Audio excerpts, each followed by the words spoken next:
Il y a la gloire de Dieu en ce lieu. Oh mon Dieu. Je sens une forte onction prophétique. Je sens une forte gloire de Dieu. Et je crois que Dieu nous fera beaucoup de bien alors que nous sommes dans sa présence. Qui le croit ensemble avec moi? Dieu nous fera beaucoup de bien alors que nous sommes dans sa présence. Luc 13, le verset 10, la Bible déclare: Jésus enseignait dans une synagogue le jour du sabbat. Et voici, il y avait là une femme possédée d'un esprit qui la rendait infirme depuis 18 ans. Elle était courbée et ne pouvait pas du tout se redresser. Lorsqu'il la vit, Jésus lui adressa la parole et lui dit: Femme, tu es délivrée de ton infirmité. Femme, tu es délivrée de ton infirmité. J'aimerais annoncer à une personne: aujourd'hui sera la fin de ton problème. J'aimerais annoncer à une personne qui est en ce lieu: aujourd'hui c'est la fin de ces problèmes qui te dérangent. Aujourd'hui c'est la fin de cette infirmité. Infirmité dans ta vie professionnelle, infirmité dans ta vie relationnelle, infirmité dans ta famille. Je t'annonce la fin de ce problème dans le nom de Jésus. Et il lui imposa les mains. À l'instant, elle se redressa et glorifia Dieu. Mais le chef de la synagogue, indigné de ce que Jésus avait opéré, cette guérison un jour de sabbat, dit à la foule: il y a 6 jours pour travailler.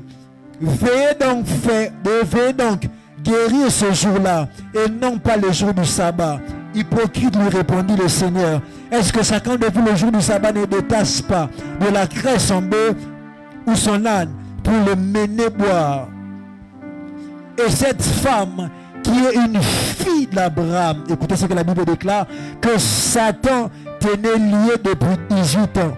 Ne fallait-il pas la délivrer de cette chaîne le jour du sabbat? Alléluia. Amen, amen. Cette femme était malade, elle avait une infirmité, mais Jésus est en train de décrire son problème en disant que le diable tenait cette femme liée depuis 18 ans. Est-ce qu'on peut acclamer Dieu pour sa parole? Est-ce qu'on peut très bien le faire acclamer pour Dieu? Est-ce que tu peux pousser le cri de joie? Est-ce que tu peux pousser le cri de joie? Alléluia. Amen, amen. Bien-aimé, aujourd'hui c'est un jour de délivrance. Amen. Aujourd'hui c'est un jour de délivrance.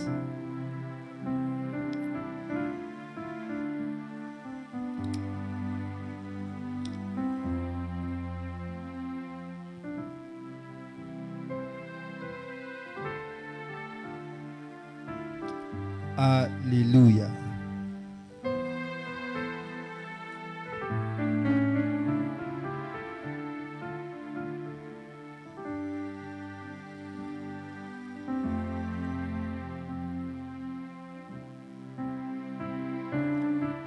Alors, aujourd'hui, nous sommes en train de parler d'un thème intitulé « Détruire les œuvres des ténèbres ». Est-ce que tu peux dire à ton voisin « Détruire les œuvres des ténèbres ».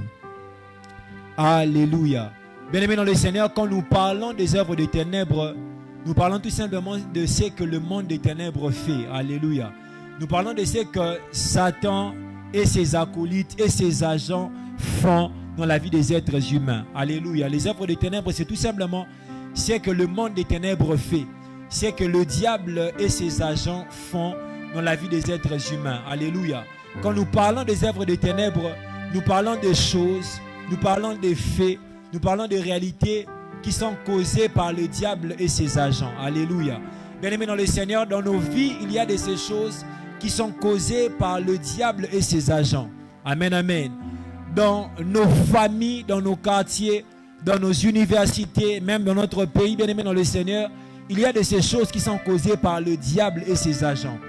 Et bien-aimés dans le Seigneur, détruire les œuvres des ténèbres, c'est tout simplement mettre fin à ces choses que l'ennemi cause dans nos vies, dans nos familles. C'est tout simplement mettre fin aux œuvres des ténèbres. C'est tout simplement arrêter, anéantir les œuvres des ténèbres. C'est tout simplement faire disparaître les œuvres des ténèbres. Alléluia.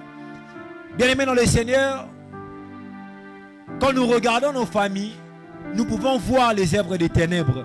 Quand nous regardons nos familles d'une manière prophétique, quand nous regardons nos familles avec les yeux de l'esprit, nous pouvons détecter les œuvres des ténèbres. Nous pouvons voir des choses, des réalités qui sont causées par le monde des ténèbres. Nous pouvons voir de ces réalités. Nous pouvons constater de ces faits qui sont causés par le monde des ténèbres. Bien-aimés dans le Seigneur, combien même que ces faits peuvent trouver une explication selon la logique humaine. Mais bien-aimés dans le Seigneur, ces faits peuvent aussi résulter de l'action du monde des ténèbres. Alléluia. Vous savez, pour cette femme qui était infirme, peut-être il y avait un diagnostic humain. Peut-être il y avait une explication selon la logique humaine. Mais quand Christ regarde le problème de cette femme, Christ est en train de dire que la maladie de cette femme résultait du fait que l'ennemi, que le diable tenait cette femme liée depuis 18 ans. Alléluia. Bien-aimés dans le Seigneur, ce n'est pas parce qu'un problème peut trouver une explication selon la logique humaine que le problème ne tire pas sa source du monde des ténèbres. Ce n'est pas parce qu'un problème trouve une explication selon l'intelligence humaine, selon l'intellect humain, que le problème ne tire pas sa source du monde des ténèbres. Bien-aimés dans le Seigneur, vous savez, c'est un peu plus quand nous remarquons que le problème ne tire pas sa source ou le problème ne trouve pas une explication selon la logique humaine que nous disons que le problème tire sa source du monde des ténèbres. Mais bien-aimés dans le Seigneur, par moment même le problème peut tirer, par moment même le problème peut avoir une explication selon la logique humaine, mais toutefois résulter de l'action du monde des ténèbres. Ce n'est pas parce que le médecin a dit que ta maladie est due à tel problème. Ce n'est pas parce que le problème qui t'est arrivé a une explication selon la logique humaine qu'elle ne tire pas sa source du monde des ténèbres. Bien-aimé dans le Seigneur, une chose peut avoir une explication selon la logique humaine, mais toutefois tirer sa source du monde des ténèbres. Bien-aimé, le monde des ténèbres est à la base de plein de choses que nous rencontrons dans nos vies.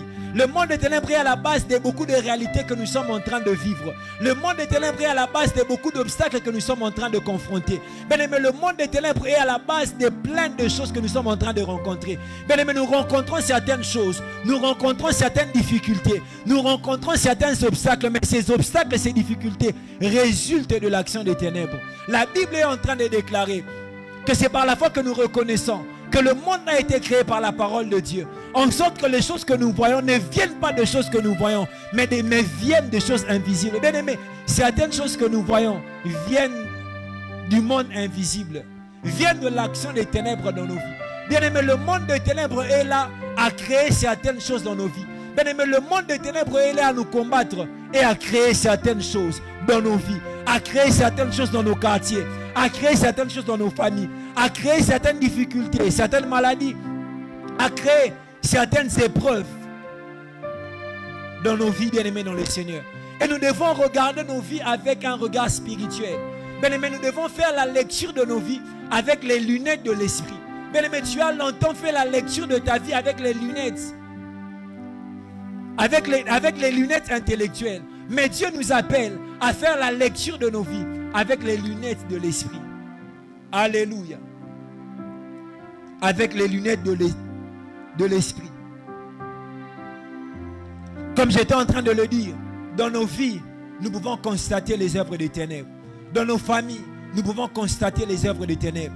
Bien-aimés, dans nos quartiers, nous pouvons constater les œuvres des ténèbres. Bien-aimés, certaines maladies tirent leur source du monde des ténèbres. Bien-aimés, certaines difficultés que nous rencontrons d'une manière inopinée, d'une manière brusque, bien-aimés dans le Seigneur, tirent leur source du monde des ténèbres. Bien-aimés, certaines choses que nous appelons hasard sont des choses très bien complotées, très bien arrangées, très bien harmonisées dans le monde des ténèbres. Nous l'appelons hasard, mais j'aimerais te dire, bien-aimés dans le Seigneur, il n'y a pas de hasard sur la terre. Tout ce que nous pouvons appeler hasard est soit très bien harmonisé par le monde des ténèbres ou par le camp de Dieu. Mais tout ce que nous voyons sur la terre, bien-aimés dans le Seigneur, est le fruit d'une harmonisation. Soit c'est Dieu qui a harmonisé cela, soit c'est le monde des ténèbres qui a harmonisé cela. Vous savez, comme Paul a rencontré Dieu sur le chemin de Damas, c'était brusque, c'était inopiné, mais c'était quelque chose très bien harmonisé par le ciel. Alors que l'apôtre Paul était en train de menacer l'église, le ciel avait déjà arrêté, rencontré Paul sur le chemin de Damas. Alléluia. Bien-aimés dans le Seigneur, de la même manière aussi, certaines choses que nous rencontrons, de manière brusque, de manière inopinée, de manière peut-être, je ne sais pas comment le dire, mais bien-aimés dans le Seigneur, ces choses sont très bien harmonisées depuis le monde des ténèbres. Ils arrangent des choses. Ils ont des plans pour la vie de tout un chacun de nous. Ils ont des choses très bien harmonisées pour la vie de tout un chacun de nous. Pour nos familles bien-aimées dans le Seigneur, pour nos quartiers, ils ont des choses qui sont très bien harmonisées. Bien-aimés, rien n'est hasard sur la terre. Une chose peut être brusque, mais bien-aimés dans le Seigneur, la chose a été harmonisée dans le monde des ténèbres. Une chose peut venir d'une manière inopinée, mais la chose a été très bien harmonisée dans le monde des ténèbres. Ils ont pris le temps d'harmoniser cela. Ils ont pris le temps d'arranger cela. Bien-aimés dans le Seigneur, nous devons être des hommes spirituels. Nous ne devons pas marcher seulement dans la chair, mais nous devons marcher en des hommes spirituels. Nous devons être spirituels. Nous devons lire tout avec les yeux de l'esprit. Alléluia. Et bien-aimés dans le Seigneur, j'aimerais procéder en nous disant des vérités. J'aimerais procéder comme je le disais, en nous disant des vérités. Comme je l'ai dit, beaucoup de choses que nous rencontrons tirent leurs racines du monde des ténèbres, tirent leurs racines de Satan et de ses agents, dans nos quartiers, dans nos familles, dans nos universités. Bien aimé, certaines incrédulités, bien aimé, sont causées par le monde des ténèbres. Bien aimé, certaines divisions dans les familles sont causées par le monde des ténèbres. Bien aimé, certaines séparations dans les familles sont causées par le monde des ténèbres. Bien aimé, certaines infécondités dans les familles sont causées par le monde des ténèbres. Bien aimé, certains manques d'épanouissement dans nos familles sont causés par le monde des ténèbres. Bien aimé, certains obstacles que nous rencontrons sont causés par le monde des ténèbres. Bien aimé, certaines portes fermées sont causées par le monde des ténèbres. C'est pour cela que la Bible déclare que notre Dieu brise les verrous de fer et il rend les portes des reins. Bien aimé, quand on parle de cela, on parle de la dimension spirituelle, de ce que Dieu fait en esprit. Bien aimé dans le Seigneur, certaines portes fermées résultent du monde spirituel. Certaines pertes que nous subissons en famille tirent leur source du monde des ténèbres. Bien aimé, certaines maladies tirent leur source du monde des ténèbres. Bien aimé, certaines choses qui nous arrivent d'une manière brutale, d'une manière brusque, sont des attaques du monde des ténèbres. Comme je l'ai dit, j'aimerais procéder par des vérités.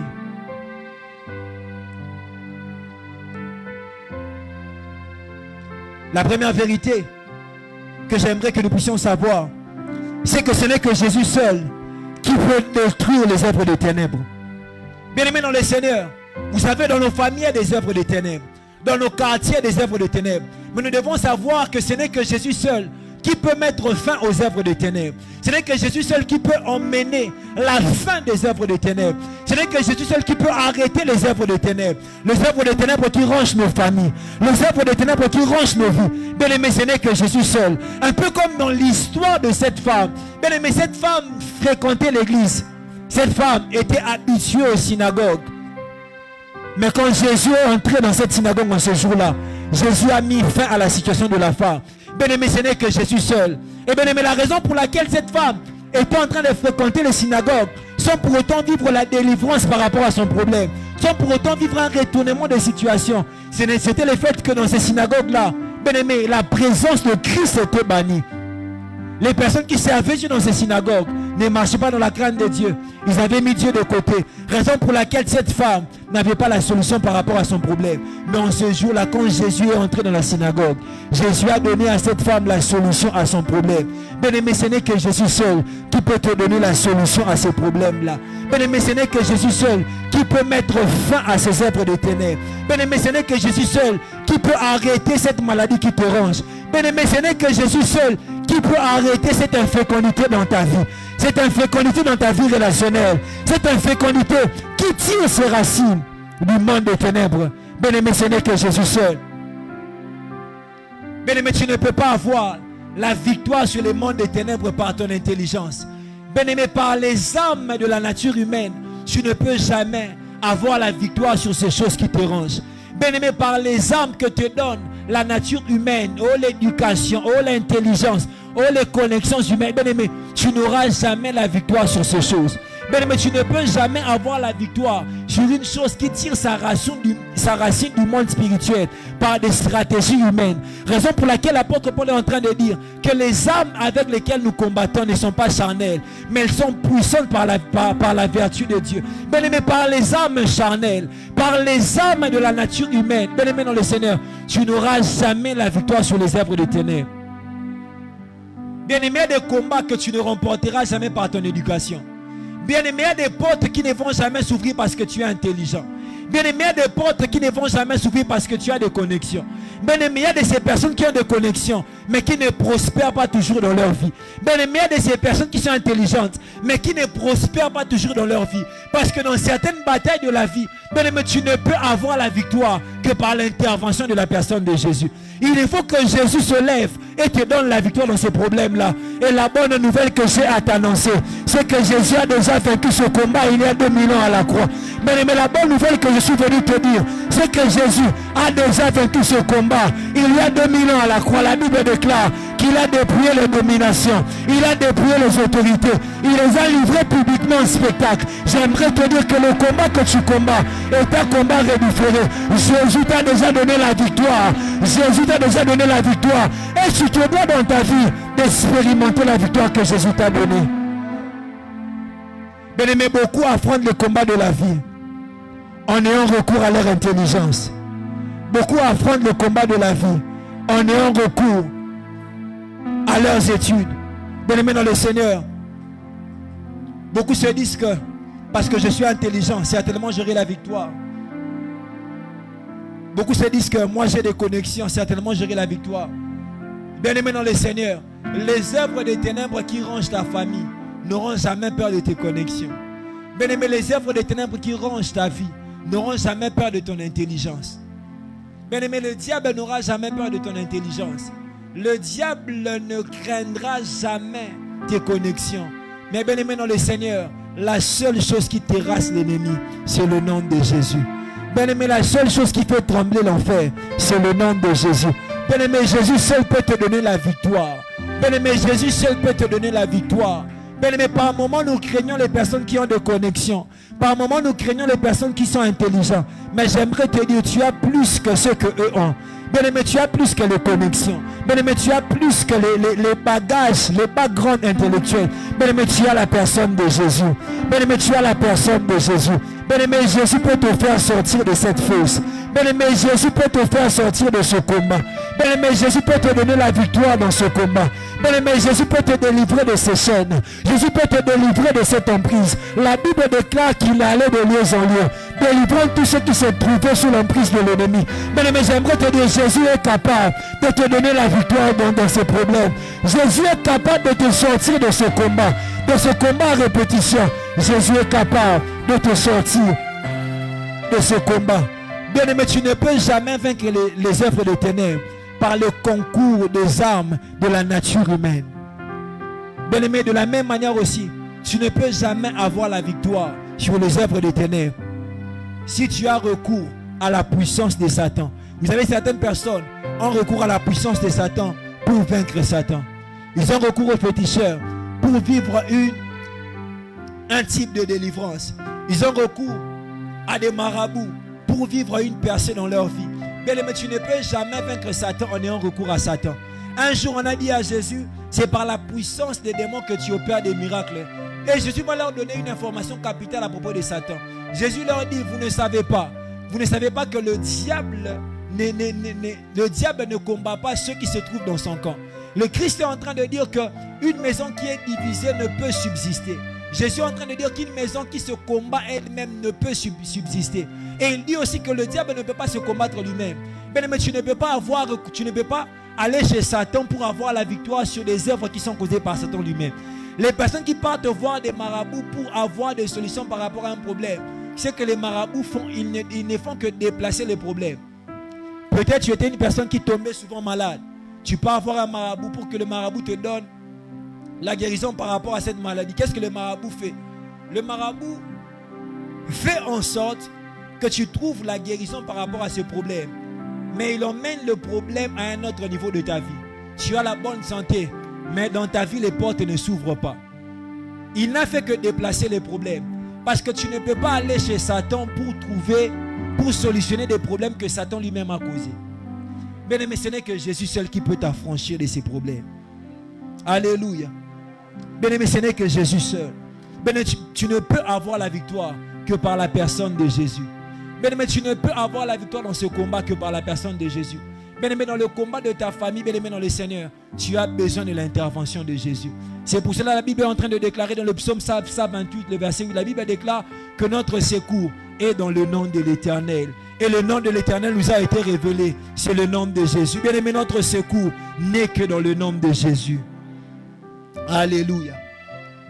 Bien-aimé, la deuxième vérité, c'est que tant que tu ne réalises pas que ces choses sont causées par le monde des ténèbres, tu ne peux trouver de solution par rapport à ces problèmes.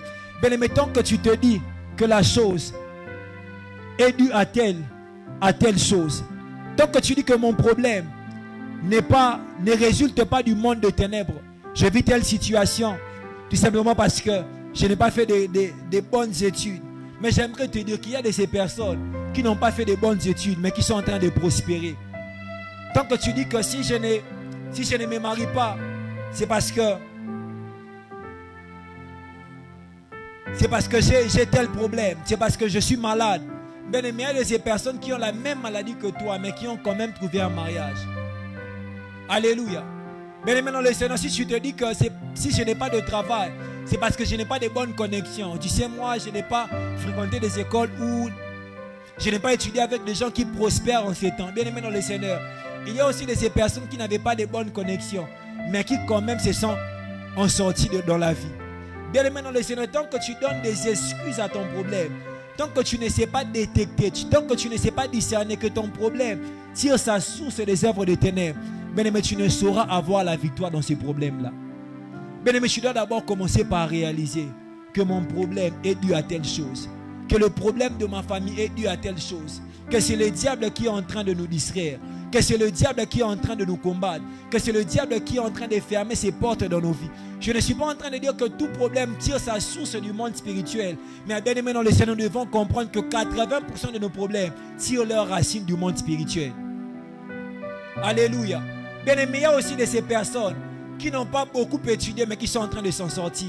Bien aimé, de ces personnes que tu es, qui ne sont pas plus belles, plus beaux que toi, mais qui ont trouvé, pour les femmes, qui ne sont pas plus belles que toi, mais qui ont trouvé des bons mariages. Bien aimé dans le Seigneur, j'aimerais te dire une chose. La Bible déclare que la course ne dépend pas de la course n'est pas pour ceux qui sont agiles. Le pain n'est pas pour les sages, mais tout dépend pour eux des temps et des circonstances. Et c'est la dimension spirituelle qui gère les temps et les circonstances. Bien aimé dans le Seigneur, tout dépend des temps et des circonstances. Nous devons savoir que tout dépend de la dimension spirituelle. Tu dois réaliser que ton problème là résulte du monde, résulte de la dimension spirituelle. Bien aimé, la troisième vérité, je dois aller vite, nous devons prier. La troisième vérité, c'est que tant que tu ne seras pas fatigué de ces problèmes qui rongent ta vie, tu ne pourras t'élever. Bien aimé dans le Seigneur, il y a aussi de ces personnes qui ont déjà discerné que leurs problèmes tirent leurs racines de la dimension spirituelle. Nous avons même l'habitude de le dire, que dans notre famille, nous rencontrons tel type d'obstacles. Papa Michel, est-ce que tu peux changer de mélodie? Nous avons l'habitude de le dire, dans notre famille, toutes les personnes qui sont venues après nous ont souffert de cette maladie. Nous avons l'habitude de le dire. Ces problèmes n'ont pas commencé avec moi. Mes soeurs avant moi, mes frères avant moi ont eu à rencontrer le même problème. Donc nous réalisons déjà que notre problème tire sa source de la dimension spirituelle. Mais bien aimé dans le Seigneur, il y a encore une chose. Tant que nous ne serons pas fatigués de cela, nous ne saurons nous lever et combattre ces problèmes. Nous ne saurons nous lever et combattre les entités qui créent ces problèmes. Plusieurs personnes ne sont pas encore fatiguées de ce qu'ils rencontrent en famille. Plusieurs personnes ne sont pas encore fatiguées par les problèmes par lesquels ils sont en train de passer. Plusieurs personnes ne sont pas encore fatiguées du fait que leur vie n'avance pas, leur vie ne change pas, du fait qu'ils ne sont pas en train de se prospérer. Plusieurs personnes voient normal les problèmes qu'ils rencontrent en famille. Plusieurs personnes voient normal le fait que les mariages ne sont pas leur vécu en famille. Plusieurs personnes ne sont pas fatiguées du fait qu'elles ne prospèrent pas dans la vie. Plusieurs personnes ne sont pas fatiguées du fait qu'ils sont les seules personnes converties de leur famille. Plusieurs personnes ne sont pas fatiguées du fait que non pas seulement il est le seul jeune converti de sa famille, mais il est le seul jeune qui a même un bon sens. Parce que plusieurs personnes même ne sont pas encore convertis, mais tout de même ils ont un bon sens. Mais dans ta famille, il n'y a même pas de jeunes qui ont un bon sens. Mais tu n'es pas encore fatigué de cela. Fatigué du fait que tes frères ne mènent même pas une vie qui est même beau à voir. Tu n'es pas fatigué de cela. C'est vrai, ils ne sont pas convertis, mais leur vie, ils ont une vie sale. Tu n'es pas fatigué de cela. Tu n'es pas fatigué des choses que tu vois dans ta famille. Alléluia, tu n'es pas fatigué de cela. Bien-aimé dans le Seigneur, tant que tu n'es pas fatigué, tu ne peux pas te lever et te mettre à combattre ces problèmes. La question que j'aimerais te poser, est-ce que les choses que vous vivez en famille te dérangent? Est-ce que la condition de tes parents te dérange? Est-ce que la condition de tes frères et sœurs te dérange? Est-ce que la condition de tes cousins et cousines te dérange? Est-ce que ces morts inopinés te dérangent? Est-ce que les faits que dans votre famille vous ne dépassez pas un certain âge te dérangent? Est-ce que les faits que dans votre famille vous êtes toujours malade de telle maladie te dérangent? Bien-aimé, est-ce que tu es fatigué de cela? Est-ce que tu es fatigué de cela? Bien-aimé, tant que tu n'es pas fatigué, tant que le problème ne te dérange, bien-aimé, tu ne peux pas solutionner ce problème. Vous savez, la Bible nous parle de Jaébé. Jaébé était fatigué de ce par quoi il était en train de passer. Fatigué de son statu quo financier. Fatigué de sa situation financière. Il était en train de vivre un statu quo dans ses finances. Bien-aimé dans le Seigneur, tant que tu n'es pas fatigué du statu quo que tu es en train de vivre dans tes finances, bien-aimé, tu peux te lever et chercher la face de Dieu. Tant que tu n'es pas fatigué du fait que l'âge est en train de passer, mais tu n'es pas toujours en train de vivre une démarcation par rapport à ta vie, bien-aimé, tu ne peux pas te lever. Bien-aimé, tant que tu n'es pas fatigué, tu ne peux pas te lever et combattre. Tant que tu n'es pas fatigué. La quatrième des vérités, c'est que les œuvres de ténèbres n'ont pas une date de péremption ou d'expiration. Alléluia. Bien-aimé dans le Seigneur, les œuvres de ténèbres n'ont pas une date de péremption. Les œuvres de ténèbres n'ont pas une date d'expiration. Bien-aimé, si tu penses que les œuvres de ténèbres prendront fin sans pour autant que tu puisses intervenir, bien-aimé, détrompe-toi. La Bible est en train de déclarer que cette femme était infirme pendant 18 ans. Et bien aimé dans le Seigneur, si cette femme ne rencontrait pas Jésus, elle allait mourir avec cette infirmité. Par ailleurs, même la Bible nous parle d'un paralytique qui depuis sa naissance était paralytique. Et la Bible déclare dans Acte 3, la Bible déclare dans Acte 2 que cet homme avait plus de 40 ans. En d'autres termes, pendant 40 années de sa vie, cet homme était infirme. Pour dire que les œuvres des ténèbres, bien aimés dans le Seigneur, n'ont pas une date de péremption. Le diable ne se fatiguera jamais de te faire souffrir. Bien aimé, le diable ne va jamais se fatiguer de te causer du tort dans ta vie. Bien aimé, les sorciers ne se fatigueront jamais de te maintenir dans cette situation. Ils ne diront jamais que je n'ai pas non. Bien aimé, les œuvres des ténèbres n'auront pas de date de péremption. Tu te dois de lever. J'aimerais dire à une personne, il se peut qu'une personne meure avec le problème qu'il a. Il se peut qu'une personne puisse mourir sans pour autant vivre des portes ouvertes dans sa vie. Bien aimé, il se peut qu'une personne puisse quitter la terre sans pour autant vivre une percée dans sa vie.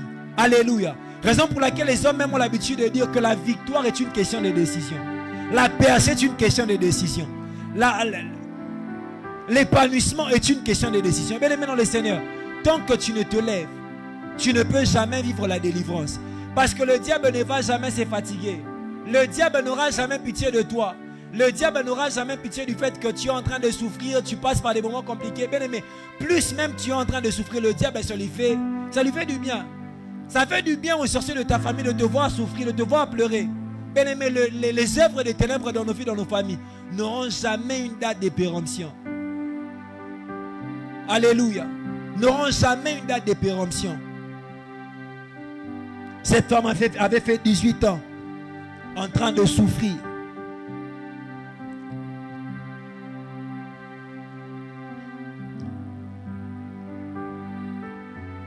La sixième vérité, je vais seulement le dire en passant, c'est que la destruction des œuvres des ténèbres requiert aussi de fermer les portes d'entrée dans nos vies. Bien-aimés dans le Seigneur, c'est vrai, nous allons parler de prier afin de détruire les œuvres des ténèbres, mais nous devons savoir une chose, que la destruction des œuvres des ténèbres exige assez que les portes ouvertes de nos vies soient fermées. Alléluia. Bien-aimés dans le Seigneur, tu ne peux jamais détruire les œuvres des ténèbres si tu vis dans